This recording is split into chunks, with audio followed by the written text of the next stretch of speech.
Soyez les bienvenus sur le plateau FHP direct depuis Sant'Expo édition 2022 et j'ai le plaisir de vous présenter mes invités qui viennent de Nouvelle-Aquitaine comme leur magnifique t-shirt le précise. Bonjour. Bonjour. Alors, Juliane Gaston, vous êtes adjointe DRH du groupe GBNA Polyclinique, c'est bien ça? Tout à fait. Et Vincent Roch, vous êtes directeur adjoint de la Polyclinique Bordeaux-Rive-Droite. Merci à vous. Alors, la première question que j'ai envie de vous poser, bienvenue Nouvelle-Aquitaine, pourquoi? Écoutez, tout d'abord, merci pour votre invitation.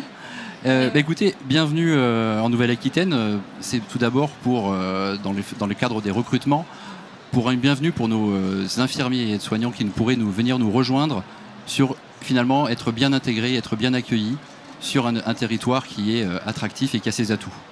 Alors, on va parler des problématiques auxquelles vous êtes confrontés dans votre région. Vous êtes présent ici à cette édition, Sant'Expo 2022. Pour quelles raisons? Vous l'avez dit, notamment pour des raisons de recrutement. Et des raisons aussi de visibilité du groupe et de ses établissements. Un groupe qui compte près de 9 établissements de santé privés sur le territoire aquitain, en partant de la métropole bordelaise jusqu'à Pau. Donc c'est ce premier élément de visibilité. Recrutement, on en a parlé dans le cadre à l'échelle nationale de la pénurie infirmier qui existe, mais aussi dans le cadre de phase de croissance du groupe qui souhaite, dans ce contexte si particulier et si singulier, se développer. Juliane Gaston, vous voulez nous présenter un petit peu plus dans le détail le groupe? Oui, c'est donc, comme le disait Vincent, un groupe de 9 établissements qui totalise 1600 lits dans une communauté de 3000 professionnels de santé avec un IFAS et un IFSI dont la première promo sera sur septembre. C'est un groupe qui est détenu par un actionnariat qui est indépendant, qui est médical et surtout majoritairement familial. C'est ce qui se ressent au quotidien au sein de nos établissements, de nos services et de nos professionnels. Et c'est vrai que c'est ce qui fait notre identité. Donc, alors, bienvenue, c'est bienveillance, comme vous dites, bienvenue. Bienvenue dans ces établissements à taille humaine, avec finalement cette volonté de bien accueillir, parce que ce point-là, il est fondamental, à la fois pour être bien intégré, à la fois au sein du territoire et au sein d'un établissement de santé, ce qui nous semble être aujourd'hui fondamental en termes de recrutement et en termes d'équilibre vie privée, vie professionnelle, parce que ça c'est un élément qui aujourd'hui, on a pu l'évoquer dans différentes conférences aujourd'hui, qui est une attente toute particulière des infirmiers et des futurs infirmiers de la région de Nouvelle-Aquitaine. Donc c'est un axe sur lequel on souhaite préciser et mettre des actions en place. Vous me disiez avant de commencer cette émission que vous-même vous êtes en région Nouvelle-Aquitaine depuis quelques mois seulement, que vous étiez à Paris jusqu'à présent. Tout à fait. J'étais à Paris, très belle expérience au demeurant, et donc j'ai moi-même effectué cette mobilité pour rejoindre du coup cette région. Alors je suis infirmier de profession, donc je vois aussi quelles peuvent être, enfin en tout cas j'estime voir les attentes qu'on peut attendre aujourd'hui quand on bouge, mais moi j'ai été très bien accompagné, j'ai été très bien accueilli. Ce bienvenu, je l'ai vraiment ressenti par des accompagnements, notamment pour des choses essentielles et qui concernent aussi la région parisienne, la recherche d'un logement. C'est quand même un élément clé. La recherche aussi, une aide dans la mobilité, dans le déménagement, alors aussi bien sur le plan financier que logistique. Donc c'est des points sur lesquels j'ai été très très attentif.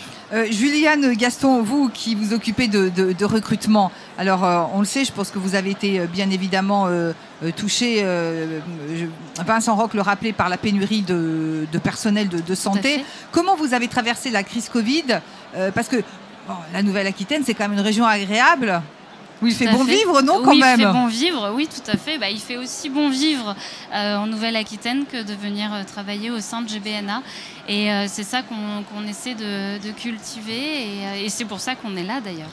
Que vous posent les personnes, les infirmiers qui viennent vous voir par rapport aux conditions de recrutement, aux conditions de vie, de travail? Parce que je crois que ça, c'est important également de pouvoir concilier vie professionnelle et vie privée. Et c'est vraiment un élément à la fois peut-être de surprise, mais la question salariale bien évidemment intervient dans les discussions, mais elle n'est pas aujourd'hui prioritaire.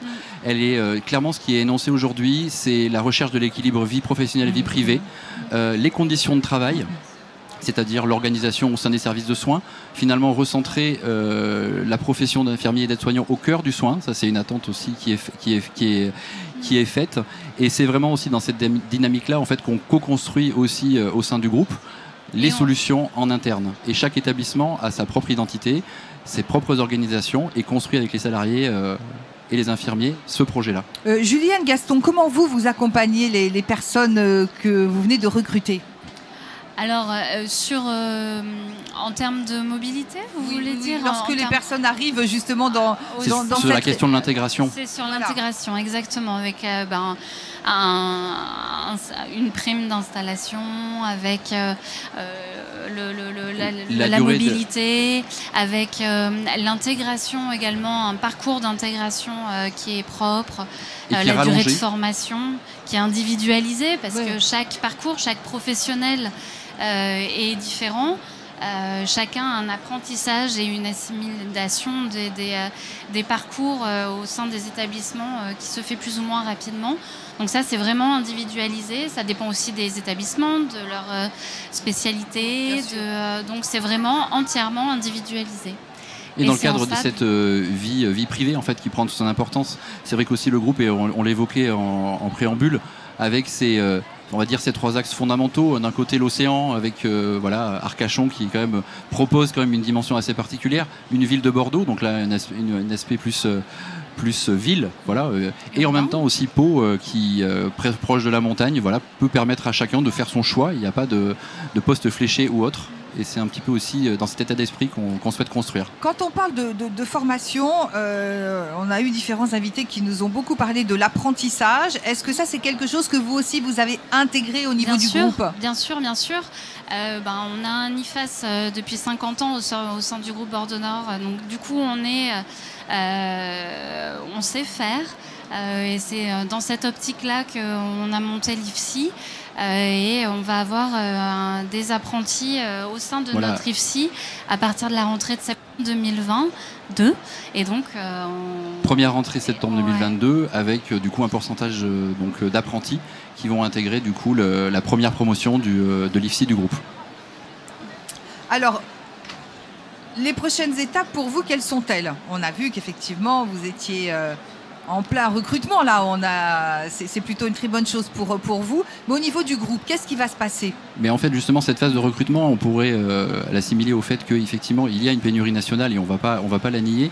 Mais cette phase de recrutement et cette volonté, elle va dans le cadre justement du développement des structures. Chaque structure du groupe bénéficie aujourd'hui de projets structurants extrêmement porteurs et qui pour nous, étant soignants, sont aussi porteurs de sens. Pourquoi ? Parce que du coup, des locaux neufs, des nouvelles organisations repensées, il y a énormément de sujets, notamment sur la chirurgie ambulatoire et autres, où on a l'intime conviction que cette construction-là va aussi jouer dans la qualité du recrutement et aussi dans le bien-être au travail. Allez-y, je veux que vous acquiescez. Non, du tout. On a co-construit aussi. Sur un de nos établissements qui a été entièrement repensé. Et tout le parcours a été co-construit avec les équipes, avec des ateliers de travail, on implique nos professionnels de santé au cœur de nos activités.